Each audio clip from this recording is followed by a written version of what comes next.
Olá, que bom ter você aqui para a continuação da leitura do livro 7 Passos para Restaurar Sua Família, do Padre Adriano Zandoná.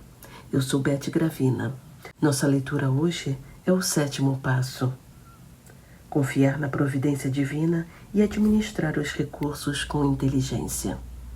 Chegamos ao último passo de nossa estratégia para a restauração de nossas famílias. Neste itinerário, podemos receber ferramentas muito valiosas e fazer oportunas reflexões sobre a realidade de nossos lares, compreendendo melhor seus inúmeros dons e desafios. Podemos reavaliar nossa conduta e atitudes dentro de casa, reordenando nossas forças e as direcionando melhor. Nesse último capítulo, refletiremos, à semelhança dos passos anteriores, sobre recursos muito práticos e ordinários, porém eficazes, para enfrentarmos este verdadeiro combate pela libertação e restauração de nossa casa. Apresentaremos 2 instrumentais muito especiais. O primeiro é a confiança que precisamos de cultivar no cuidado de Deus para conosco, ou seja, crer em sua providência, visto que Ele é um Pai que cuida de cada um de seus filhos. Essa confiança, entretanto, precisa ser responsável e nos levar a agir com inteligência e planejamento na administração dos recursos que temos. A confiança que devemos ter em Deus precisa ser sóbria e encarnada, levando-nos a administrar nossa vida e patrimônio com sabedoria, eficiência e sem gastos desnecessários. Para isso, precisaremos exercer um cuidadoso discernimento no que se refere à administração dos recursos que pertencem a nós e aos nossos. Essa é uma questão delicada, pois expõe um aspecto em que muitas famílias vivem uma verdadeira desordem. Mas tal realidade é muito importante na dinâmica familiar e precisa ser sabiamente analisada a fim de contribuir para a manutenção de uma saudável convivência familiar. O modo como o patrimônio da família é administrado acaba tendo um impacto direto sobre ela e sobre a forma como se desenvolve seus relacionamentos. Muitas são as famílias e casamentos que, por exemplo, têm vivido crises e até concretas rupturas em virtude de problemas de ordem financeira e administrativa. Essa é uma questão muito significativa que tem afetado concretamente a dinâmica de muitos lares. Toda família acabará pagando um preço de uma administração financeira irresponsável ou displicente, ainda mais quando ela é exercida de maneira arbitrária e sem uma comunhão interativa, sobretudo entre o casal. A família deverá conversar sobre tais realidades, crescendo em competência administrativa e chegando a padrões consensuais. A American Bar Association, equivalente à Ordem dos Advogados no Brasil, OAB, tem estatísticas segundo as quais 89% dos divórcios originam-se em brigas e acusações ligadas à administração do dinheiro. Outras fontes estimam em 75% o número de divórcios resultantes de conflitos sobre finanças. Dados como esses nos mostram que o assunto realmente merece atenção e que, para evitar problemas, o casal e a família precisarão administrar juntos as finanças e administrá-las bem. A maneira como uma família gerencia seus recursos acaba sendo até mais importante do que o tamanho da sua renda. Como dizia um antigo ditado popular, quando o dinheiro sai pela porta, a paz do casamento acaba saindo pela janela. É óbvio que a felicidade do matrimônio não depende exclusivamente do dinheiro ou dos bens. Sabemos que eles não são o elemento mais importante. Todavia, ninguém pode negar que quando os recursos não são bem utilizados ou quando não são administrados com comunhão, isso acaba causando inúmeros conflitos e desencontros na vida conjugal e familiar. O desafio de administrar bem se torna ainda maior quando os recursos são escassos e as condições precárias. Muitos são os desafios impostos às famílias em nosso tempo, sobretudo pelo modelo econômico excludente que move a nossa sociedade.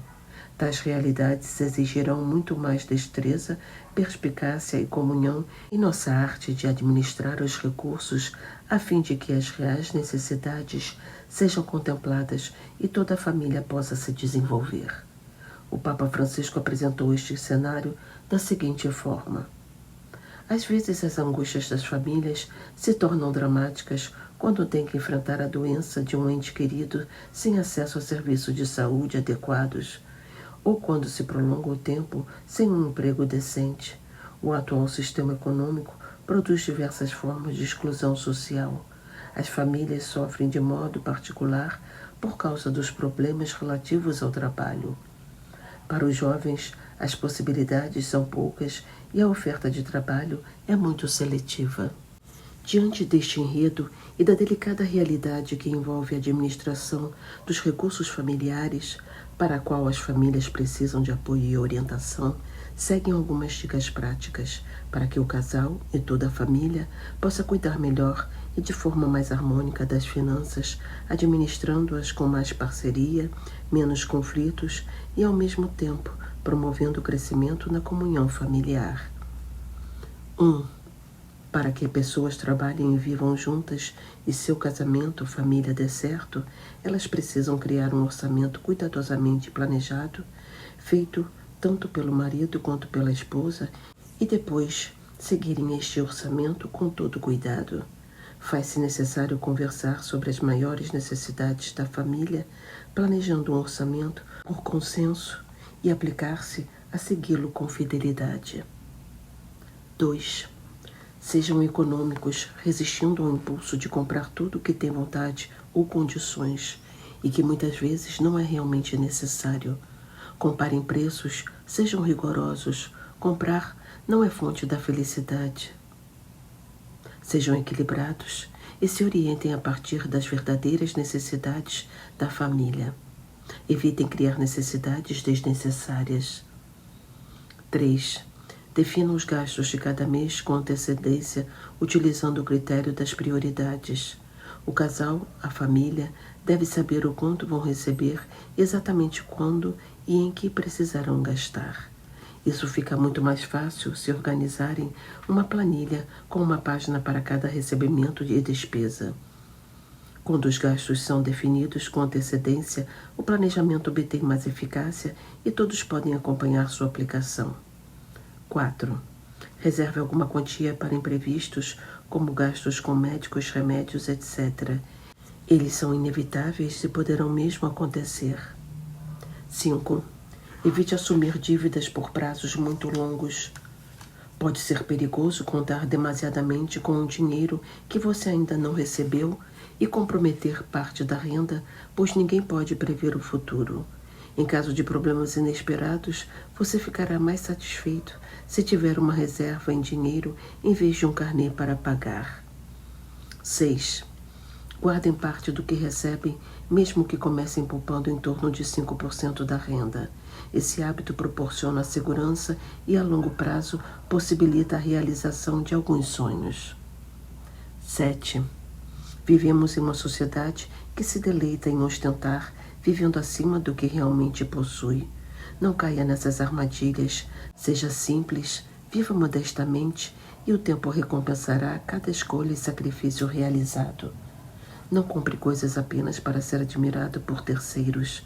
Seu valor está naquilo que você é, não naquilo que você mostra para os outros. 8. Tracem metas juntos, que sejam equilibradas para ambos, para o casal e para a família, nem fáceis demais, nem inatingíveis demais. Projetem-se para vários meses ou anos à frente e trabalhem em direção à realização destes planos. 9. Cada vez que se sentarem juntos para atualizar o orçamento ou quando forem conversar sobre qualquer decisão relacionada a ele, sejam respeitosos um com o outro, utilizem um tom de voz calmo e se expressem com amor. Essas são dicas modestas e de ordem prática que poderão ocasionar um impacto muito positivo em nossa competência administrativa em família. Pode ser até que elas já façam parte de sua dinâmica familiar. No entanto, como as atuais estatísticas têm chamado a atenção com relação a problemas desta ordem, os quais têm verdadeiramente prejudicado a dinâmica de muitas famílias, precisamos aqui abordá-los oferecendo instrumentos práticos que possam auxiliar as famílias no crescimento e na solidificação da harmonia em seus lares. A família precisa conversar sobre os seus ganhos e gastos. É importante manter os membros da casa informados sobre os valores que entram e saem, sobre o quanto cada um ganha, etc. Isso, ao contrário do que se pensa, contribui para criar um ambiente de transparência, comunhão e mútua responsabilidade que envolve e conscientiza a todos, fazendo com que a família cresça na compreensão dos desafios financeiros e na competência de administrar o que se tem. Muitas pessoas tendem a esconder os valores que recebem, achando que poderão economizar mais ou que sua família não deve ter conhecimento. Entretanto, sabendo quanto cada um ganha, todos na família poderão ter as mesmas ideias a respeito do que é possível comprar, de quais gastos excedem sua renda, etc.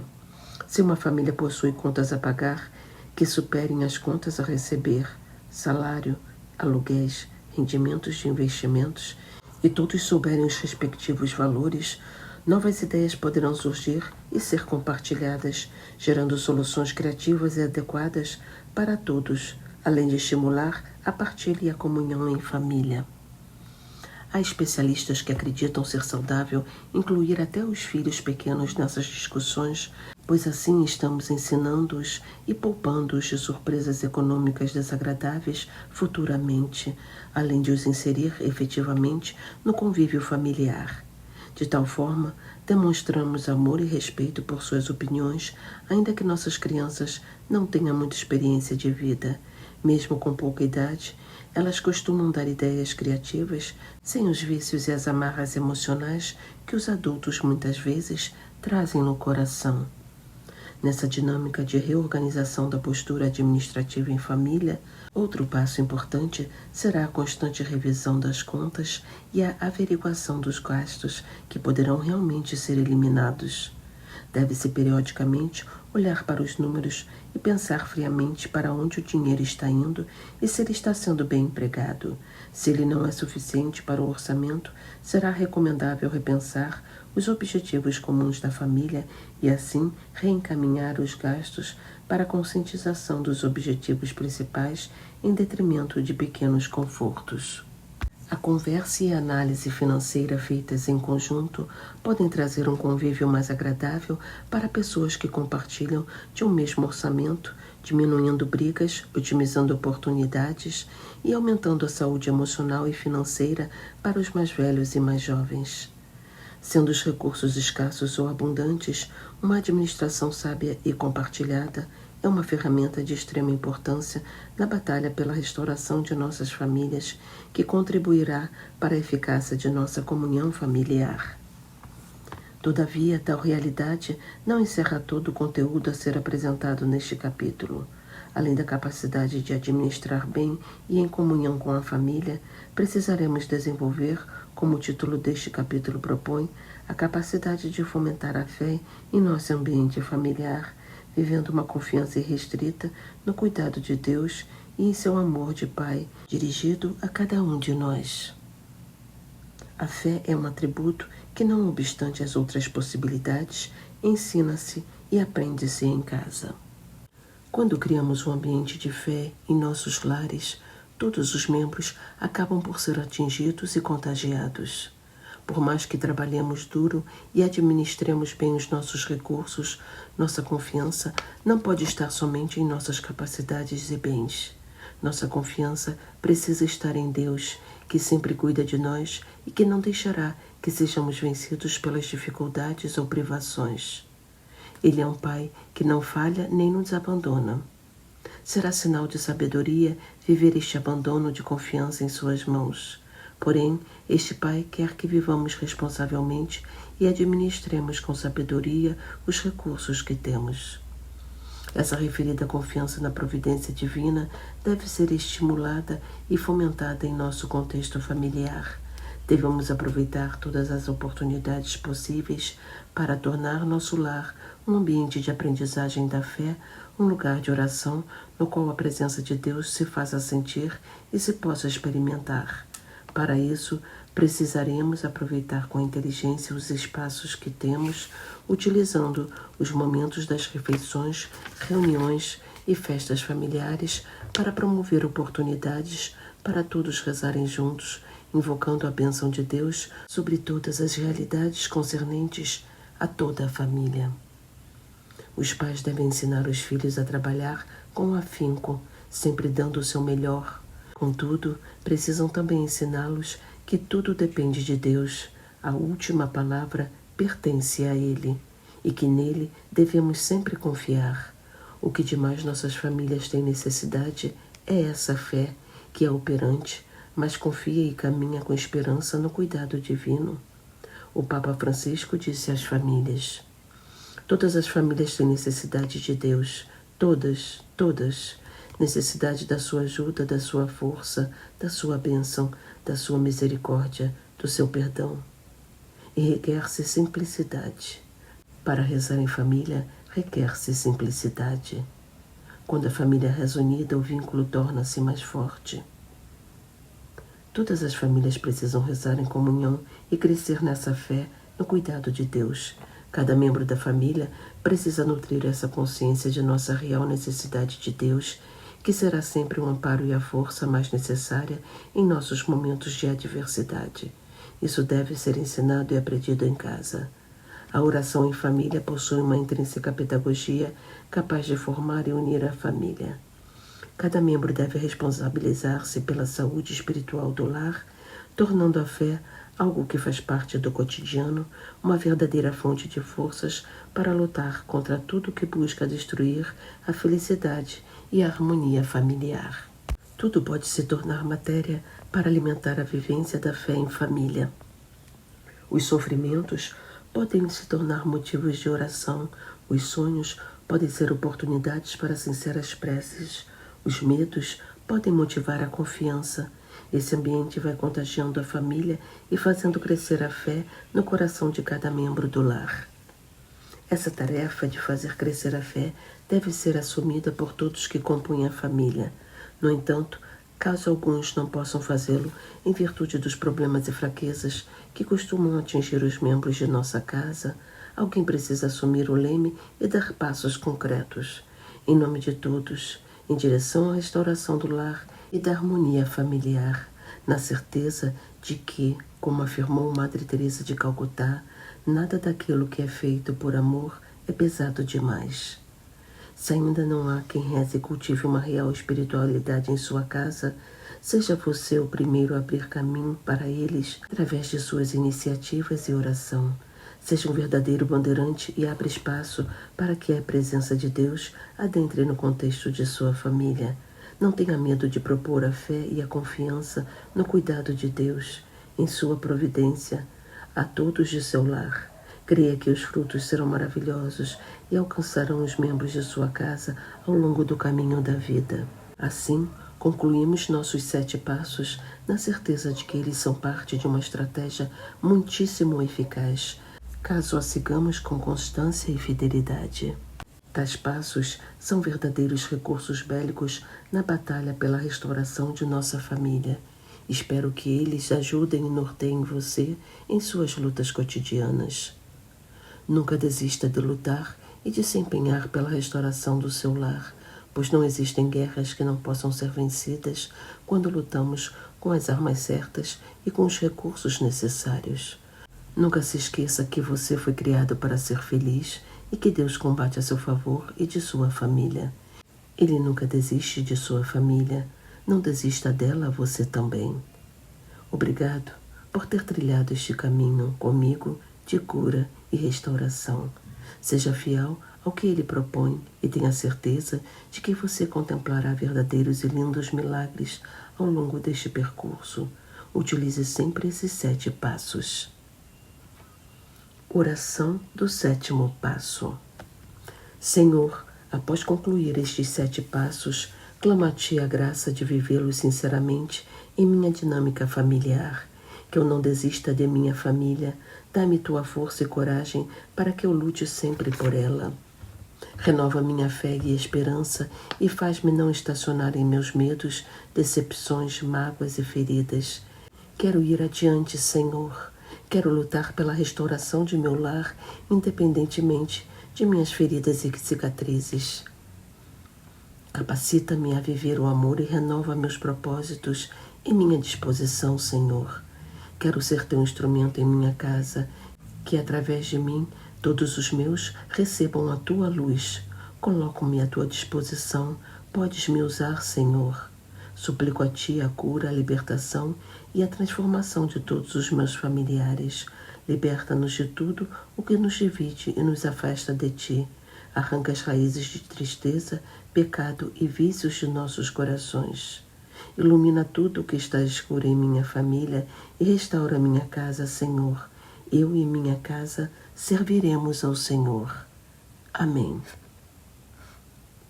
Querer formar uma família é querer fazer parte do sonho de Deus, é ter a coragem de sonhar com Ele, de construir com Ele, de unir-se a Ele nesta história de construir um mundo onde ninguém se sinta só.